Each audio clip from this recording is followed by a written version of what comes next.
Today, we're digging into a story that's all about crazy ambition. A survival experiment that pits a bunch of YouTubers against the raw, unbelievable power of the Pacific Ocean. And trust me, this is about way more than just building a boat. It's a test of what happens when human will goes up against something it just can't beat. Right from the jump, the stakes were made crystal clear. I mean, this one quote says it all. This wasn't some fun little challenge. From the very beginning, this was framed as a genuine life-or-death mission. So the whole thing really boils down to this one classic question, brought to life. If you took a bunch of modern-day entertainers, guys who live on the internet, and you stranded them on a remote island, could they actually engineer their own escape?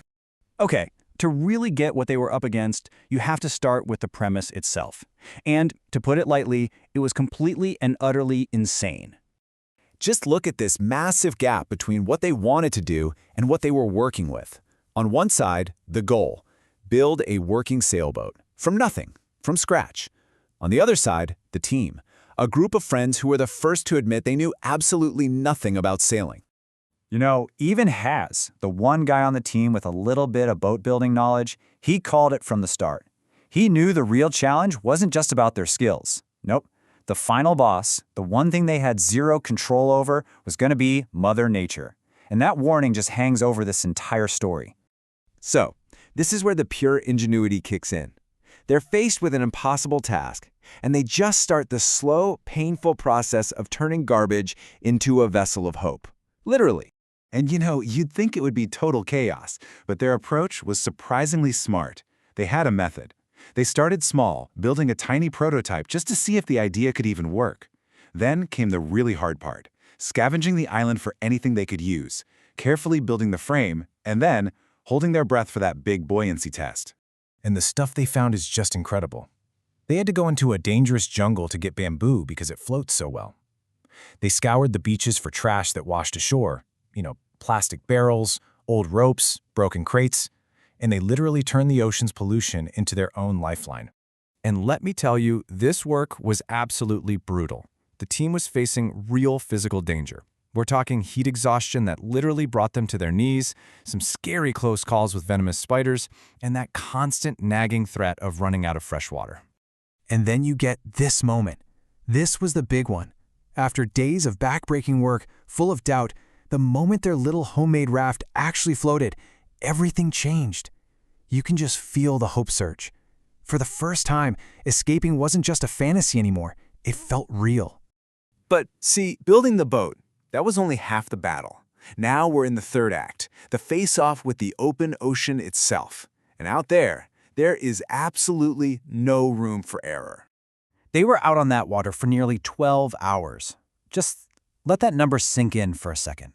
A 12-hour trip, completely exposed on a boat held together with knots and sheer willpower, powered only by their own muscles against the entire Pacific Ocean. And the journey was just a nightmare. It was one problem after another. The paddling was constant and exhausting. Their gear, like one of the paddles they made, literally snapped from the stress. Seasickness and total exhaustion took over really fast. And all of this was happening as they were heading straight for their biggest test yet.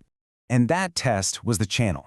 See, this wasn't just any open water. It's basically a geographical trap. It's a deep passage where the current gets so incredibly powerful that it could just grab their boat and pull it helplessly out into the middle of nowhere.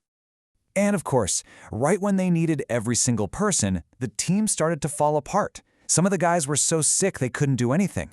So the huge task of fighting this current fell on the shoulders of just a few guys who were already running on fumes. This is it. This is the agonizing climax of the whole story. It's a perfect example of being so close you can almost taste victory, only to have it ripped right out of your hands. After hours and hours of fighting, they got a miracle. The tide actually shifted and started pushing them towards the island. They rallied, they used every last bit of energy they had, and they started closing the gap. They were just 1 mile away. Then, half a mile. I mean, they were so close you could practically swim it. You can just imagine the excitement. After everything, success was right there. They could see it. And then just like that, it was over. The very same tide that had helped them, it turned on them. It shifted again, and the current started yanking them backwards, away from the island, just erasing all of that progress they fought so hard for. And that's really the key takeaway here. Their failure in those last few moments had nothing to do with effort. They gave it everything they had. It was just a race against the clock, against the ocean schedule, and they were just about 20 minutes too late. When you break it all down, this is what it looks like. On every single human metric, effort, ingenuity, endurance, they gave 100%. But you know what? The ocean doesn't care about any of that. In a head-to-head fight, nature just won. And you can just hear how crushing that defeat was in MrBeast's own words. The exhaustion, both physical and emotional, of getting that close only to fail, it made it the hardest thing he's ever done. So let's circle all the way back to the original question. Could they escape? Well, the experiment gave us a very clear, very final answer. After all that building and 12 hours of pure battle, the answer was no. But it does leave us with one last question to chew on. They failed to reach the island. That's a fact. But when you watch them paddle until they literally couldn't anymore, fighting a current they could never beat right up to the very last second, it really makes you wonder, what's the real difference between failing and just refusing to give up?